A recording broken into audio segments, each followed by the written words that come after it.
Hi అండి. అందరికీ నమస్కారం. రమీ జ్యోతి ఛానల్‌కి స్వాగతం. 'అచలకీల' సెకండ్ సీజన్ 'నందిని' 163వ భాగంలోకి వెళ్దామా? ఇది చూసే ముందు భాగాలను చూడడం మర్చిపోవద్దు. ఇక కథలోకి వెళ్దాం. ఈ టైంలో ఈవిడ ఎందుకు పిలుస్తుంది? అమ్మ మళ్ళీ ఏమైనా వచ్చిందా? ఈ మధ్య మరీ నా గురించి ఎక్కువగా ఆలోచిస్తున్నారు. నేనేమైనా చిన్న పిల్లనా? నాకు అన్నీ తెలుసు. ఆ రోజు చెప్పాను కదా నేను ధైర్యంగా ఉంటానని. ఏంటో వీళ్ళు అనుకుని వార్డెన్ రూమ్ వైపుకు నడుస్తూ వెళ్ళింది నళిని. తలుపు ఓరగా తెరిచి మే ఐ కమిన్ మేడం అని అంది. నిజానికి ఆ తలుపు ఎప్పుడూ బారుగా తెరిచి ఉంటుంది. ఆ రోజు ఎందుకు అలా మూసి ఉంచారో అర్థం కాలేదు నళినికి. ఆ తలుపు వెనకాల ఎవరు ఉన్నారో కూడా చూడలేదు. కేవలం వార్డెన్ మొహం కనపడగానే లోపలికి రావడానికి అనుమతిని అడిగింది. వార్డెన్ అనుమతి ఇవ్వగానే లోపలికి అడుగుపెట్టింది నళిని. డోర్ బారుగా తెరిచి వస్తున్న నళినిని చూస్తూ ముందు డోర్ వేసిరా అని వార్డెన్ అంది. ఏంటో అంత సీక్రెట్ అని మనసులో అనుకుని వెళ్లి డోర్ వేసి వెనక్కి తిరిగింది. వార్డెన్ ఎదురుగా యూనిఫాంలో కూర్చున్న సీఐని చూస్తూనే గుండె వేగం పెరిగిపోయింది నళినికి. వార్డెన్ రూంలో పోలీసులు ఏంటి? నన్ను పిలవడం ఏంటి? నేను లోపలికి రాగానే డోర్ వేయమనడం ఏంటి? అసలు నాకు పోలీస్తో ఏం సంబంధం? ఏంటి? ఏం అడగడానికి వచ్చారు? అని రకరకాలుగా ఆలోచిస్తూ ఉంది తన మనసులో నళిని. అలా ఆలోచిస్తూ డోర్ దగ్గరే ఆగిపోయింది. ఎంతకు నళిని ముందుకి రాకపోవడంతో వెనక్కి తిరిగిన సీఐ నళినిని చూసి ఏంటి అక్కడే ఆగిపోయావు? వచ్చి కూర్చో అని అన్నాడు తన పక్క చైర్ని చూపిస్తూ. తడబడుతూనే వచ్చి కుర్చీలో కూర్చుంది. కుర్చీకి చాలా అంచున కూర్చుంది. ఎలా ఉందంటే నళిని కూర్చున్న విధానం ఇక పని అయిపోతే వెంటనే లేచి పరుగున బయటికి వెళ్ళిపోతాము అన్నట్లుగా. అది అంతా గమనిస్తూనే ఉన్నాడు సీఐ. వార్డెన్ వైపుకు ప్రశ్నార్థకంగా చూసింది నళిని. చూడు నళిని, సీఐ గారు నీతో ఏదో పర్సనల్గా మాట్లాడాలంట. నేను కాసేపు బయట ఉంటాను. మీరు మాట్లాడుతూ ఉండండి అని అంది వార్డెన్.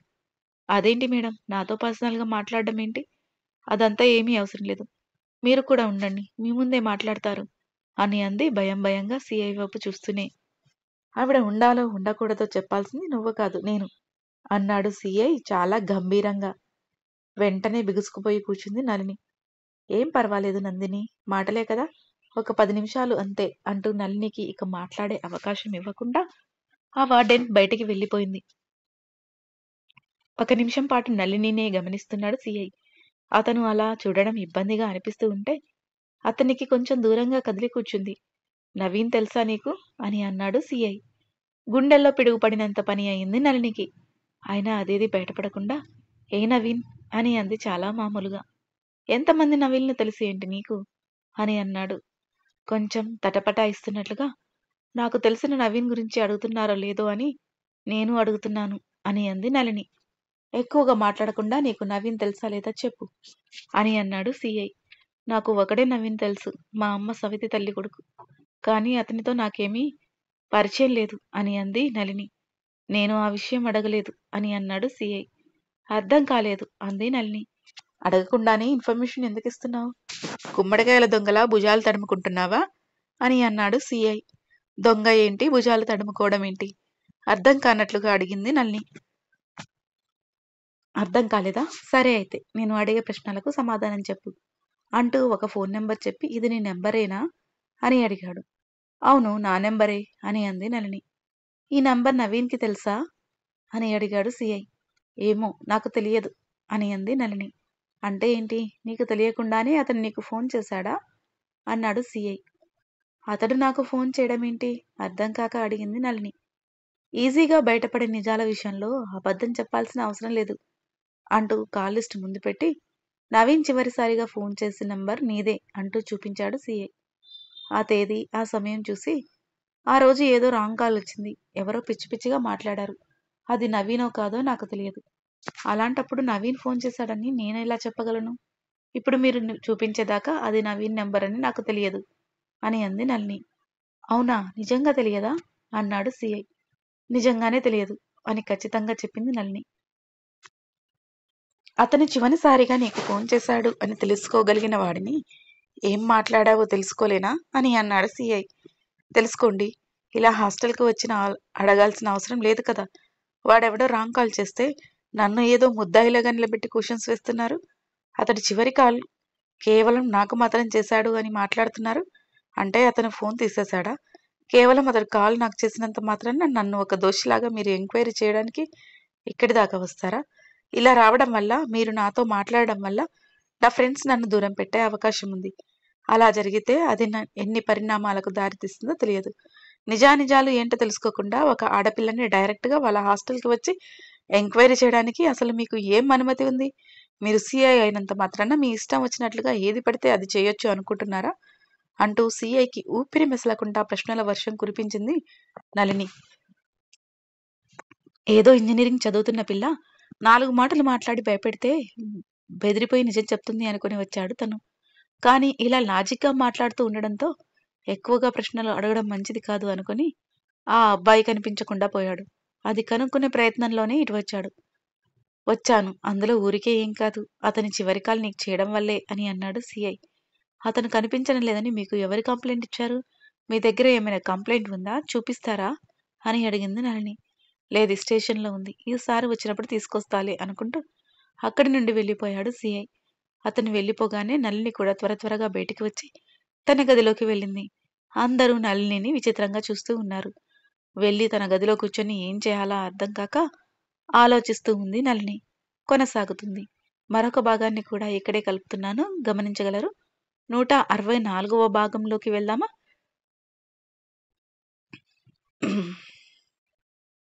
చాలా భయంగా అనిపించసాగింది నళినికి.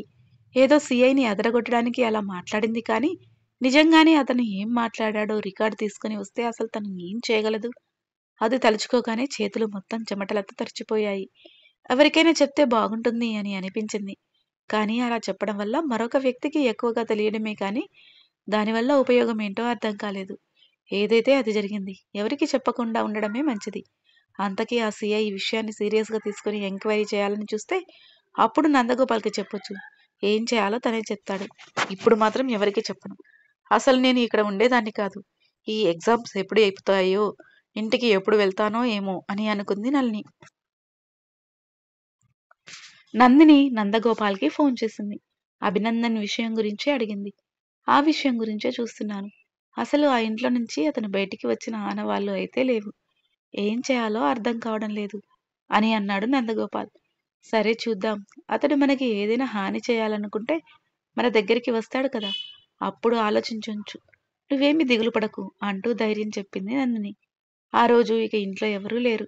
అరుణ వాళ్ళు కూడా వెళ్ళిపోవడంతో అమలను ఆఫీస్‌కి వస్తాను అని అడిగింది నందిని. ఏంటి ఈ మధ్య నువ్వు ఊరికే ఆఫీస్‌కి వస్తాను అని అడుగుతున్నావు? అని అంది అమల అనుమానంగా. ఏంటమ్మా, ఖాళీగా ఉన్నాను ఇంట్లో. నాకు అన్ని విషయాలు తెలుసుకోవాలని ఉంటుంది కదా! ఎలాగో ఒక 2 నెలలు పోతే నా బిజీలో నేను ఉండిపోతాను. అసలు నువ్వు చేసే పని ఏంటి? దానికి సంబంధించిన విషయాలన్నీ నేను కూడా తెలుసుకుంటే మంచిది కదా! ఎలాగో తాతయ్య దగ్గర నయన ఉంది కదా! నేను వస్తానమ్మా. ప్రతిసారి నన్ను రానివ్వకుండా ఉంచడానికి ఎందుకు నువ్వు అంతగా ప్రయత్నిస్తున్నావో నాకు కూడా అర్థం కావడం లేదు అని అంది నందిని.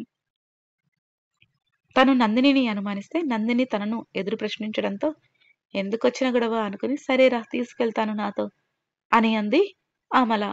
తల్లి ఒప్పుకున్నందుకు సంతోషంగా ఆ రోజు తల్లితో పాటుగా ఆఫీస్‌కి రెడీ అయింది నందిని. ఆఫీస్‌కి వెళ్ళగానే అమర్ ఎక్కడ కనిపిస్తాడా అని వెతుకుతూ ఉంది. నందినినే గమనిస్తూ ఉంది అమల. దేనికోసం వెతుకుతున్నావు అని అడిగింది అమల. నందిని తడబడుతూ ఏం లేదమ్మా, నీ రూమ్ ఎక్కడా? అంత కొత్తగా ఉన్నట్లుగా ఉంటే చూస్తున్నాను అని అంది నందిని.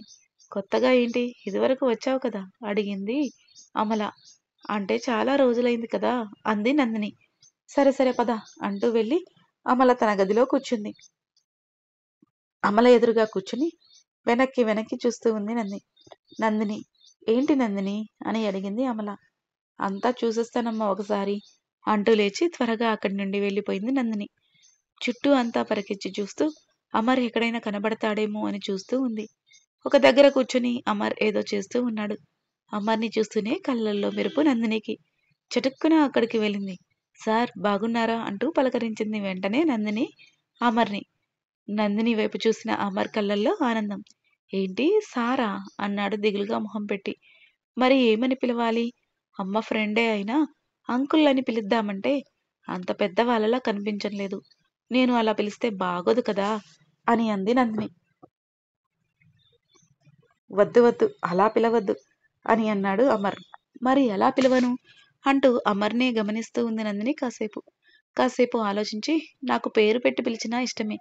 కానీ అలా పిలిస్తే బాగోదు అనుకో. మీ అమ్మకు ఫ్రెండ్ కాబట్టి నీకు కూడా ఫ్రెండే కాబట్టి నన్ను ఫ్రెండ్ అని పిలవచ్చు. అలా అయితే ఎవరికీ ఏ ఇబ్బంది ఉండదు అని అన్నాడు అమర్. సరే ఫ్రెండ్, మీరు చిన్నప్పుడు నన్ను కాపాడారట కదా, దానికి చాలా థ్యాంక్స్ అని చెప్పింది నందిని. అమల వైపు చూస్తూ ఎవరు చెప్పారు? అమల, అదే మీ అమ్మ చెప్పిందా అన్నాడు అమర్. అమ్మా, అంత సీన్ లేదు, పిన్ని చెప్పింది అని అంది నందిని. అనుకున్నా, మీ అమ్మ ఎందుకు చెప్తుంది అన్నాడు అమర్. ఏ, ఎందుకు చెప్పదు అను ఎదురు ప్రశ్నించింది నందిని. అది అంటే తను ఇలాంటి విషయాలు పెద్దగా పట్టించుకోదు. అది సరే కానీ నువ్వు నాకు ఇలా థ్యాంక్స్ చెప్పడం ఏమీ నచ్చలేదు అంటూ ఇంకా ఏం చెప్పింది మీ పిన్ని అని అడిగాడు అమర్. అంతా చెప్పింది అని అంది నందిని చిలిపిగా.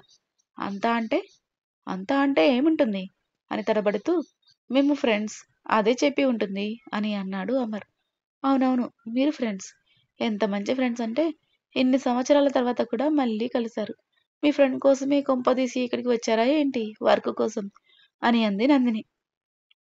వామ్మో నందు, నువ్వు తక్కువ దానివి కాదు. నన్ను ఏదో ఆరా తీయాలని అనుకుంటున్నావు కదూ అని అనుకున్నాడు అమర్.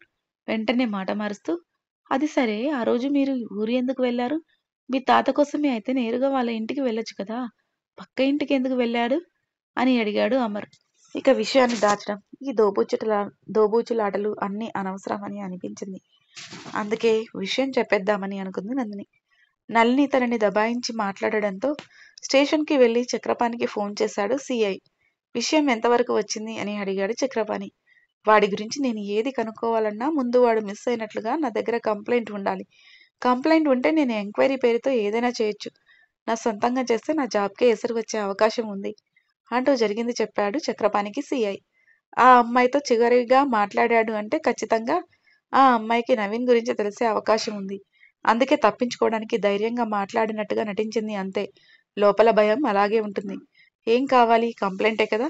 ఎలాగైనా ఆ నవీన్ అమ్మని ఇక్కడికి రప్పించి కంప్లైంట్ ఫైల్ చేపించి అప్పుడు నువ్వు ఎంక్వైరీ మొదలుపెట్టు. నీకు ఎలాంటి ఇబ్బంది ఉండదు అంటూ సలహా ఇచ్చాడు చక్రపాణి. అదే మంచిది అని అన్నాడు సిఐ. కొనసాగుతుంది. మీకు ఈ కథ నచ్చినట్లయితే లైక్ చేయండి, షేర్ చేయండి. మరిన్ని నా కథలను మిస్ కాకుండా ఉండడం కోసం వెంటనే నా ఛానల్ని సబ్స్క్రైబ్ చేసుకోండి. ఈ కథపై మీ అభిప్రాయాలు తెలియజేయడం మర్చిపోవచ్చు. మరో భాగంతో మీ ముందుకు వస్తాను. మీ రమి జ్యోతి.